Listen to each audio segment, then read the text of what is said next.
అట్లాగే మనతో పాటు బీఆర్ఎస్ స్ట్రాంగ్ సపోర్టర్ ఉన్నారు ఇక్కడ న్యూజెర్సీ నుంచి. చాలా అంటే ఎన్నో కార్యక్రమాల్లో రెగ్యులర్గా పాల్గొంటూ ఉంటారు.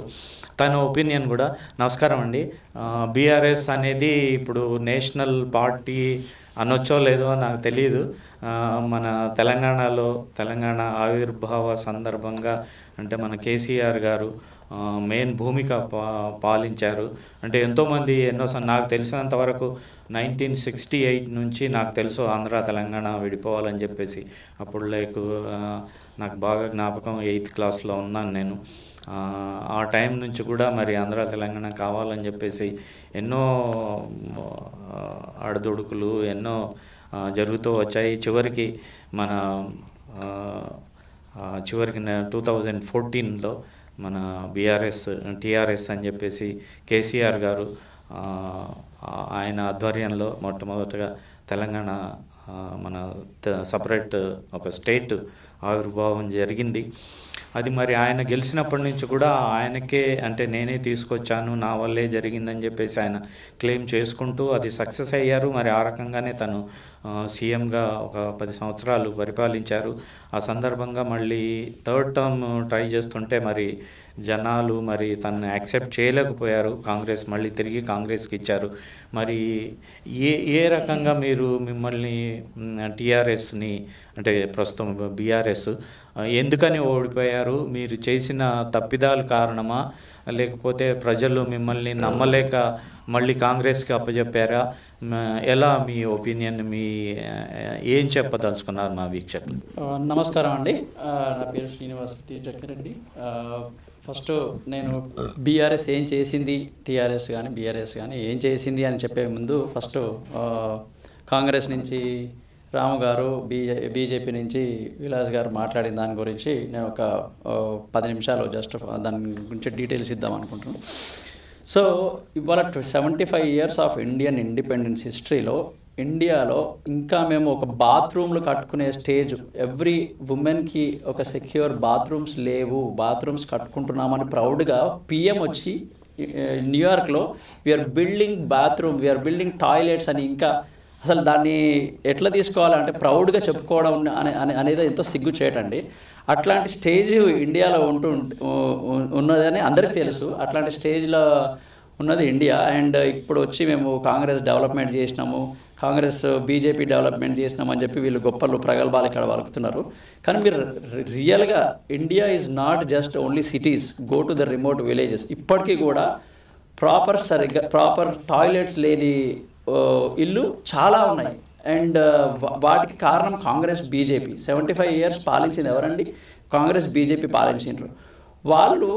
వాళ్ళ హయాంలో కాంగ్రెస్లో ఎవరు గొప్పగా అయినరు అంటే రాబర్ట్ వాద్రా, సోనియా గాంధీ, రాహుల్ గాంధీ, వీళ్ళు గొప్పగా అయినరు. బీజేపీలో నరేంద్ర మోడీ, వాళ్ళ దోస్తులు అదానీ, అంబానీ, వీళ్ళు రిచెస్ట్ ఆఫ్ ది రిచెస్ట్, వీళ్ళు ప్రాస్పర్ అయినరు తప్ప జనాలకు ఇప్పటికి కూడా ఏ మంచి జరగలేదు.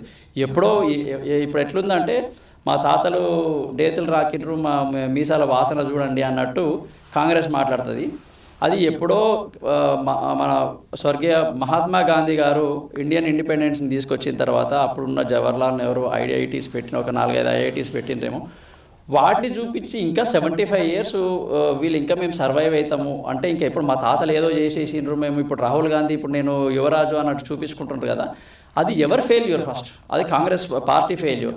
అప్పటి నుంచి ఎప్పుడైతే Jawaharlal Nehru 1950s or 60s ఆ టైంలో ఒక ఐఐటి స్థాపించిన ఒక 4-5 ఐఐటీస్ ఇప్పటికి కూడా, ఇప్పుడు India is like 1.4 billion people, ఇప్పటికి కూడా అవే 4-5 ఐఐటీస్ తప్ప ఎక్కడ ఒక ఐఐఎమ్స్ కానీ ఐఐటీస్ కానీ ఎక్కడ డెవలప్మెంట్ జరగలేదు.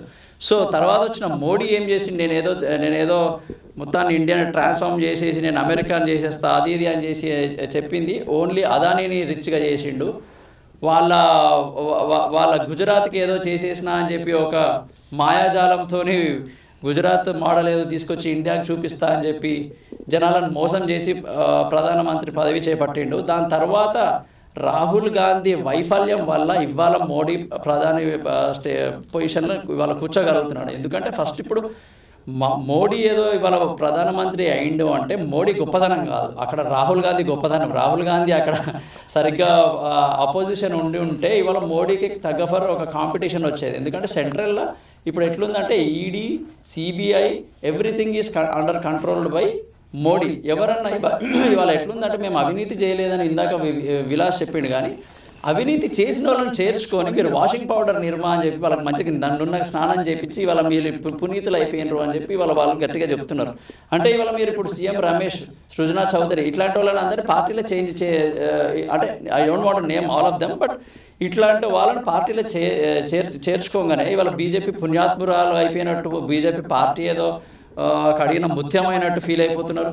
ఇవాళ ఇవాళ మా కవితక్క కానీ ప్లస్ ఈ కేజ్రీవాల్ని వీళ్ళని ఎలక్షన్లో ధైర్యం లేక ఇప్పుడు ఇవాళ కేజ్రీవాల్ని ఎందుకు అరెస్ట్ చేసిండండి? వాళ్ళ పంజాబ్లో వాళ్ళ చూసిండు, వాళ్ళ బలం చూసిండు, పంజాబ్లో చూసిండ్రు, ఢిల్లీలో చూసిండ్రు. వాళ్ళు ఇంకా స్టేట్ ఎదుగుతూ ఉండడం చూసి ఇవాళ నరేంద్ర మోడీకి భయపడి వాళ్ళకు భయం వేసి వాళ్ళని తీసుకెళ్లి జైలు వేసిండ్రు. ఇవాళ లేనిపోని కేసులు పెట్టి.